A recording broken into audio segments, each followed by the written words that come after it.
ഒരു 10-200 പേർ കസേര കിട്ടി കൂടി പ്രസാദം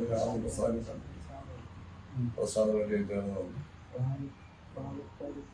അപ്പൊ നോക്കുമ്പോ എല്ലാവരും എഴുന്നേറ്റ് നിൽക്കുക. ഞാൻ അറിഞ്ഞില്ല ഇവർ എഴുതാൻ്റെ കാര്യം.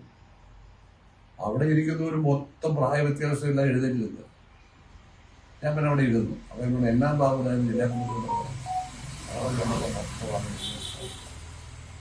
എന്താ കാര്യം? അത് അങ്ങനെയാണ്. അപ്പൊ ഇതിനേക്കാൾ കൂടുതൽ സന്തോഷമാണ്. 10-80 വയസ്സായ കാരണവന്മാർ പോലും നമ്മുടെ ബഹുമാനവും സ്നേഹവും കാണിക്കുന്നത് നേരത്തോണ്ടു. അവർക്ക് പേഴ്സണലായിട്ട് ഞാനൊന്നും ചെയ്ത് കൊടുത്തിട്ടുണ്ടാവില്ല. ഇല്ല. ഇതൊക്കെയാണ് രാഷ്ട്രീയത്തിലുള്ള നമുക്ക് കിട്ടുന്ന പ്രതിഫലം. അല്ല MLA ശമ്പളമോ പെൻഷനോ മാത്രമല്ല. 35,000 രൂപ പെൻഷൻ കിട്ടുക.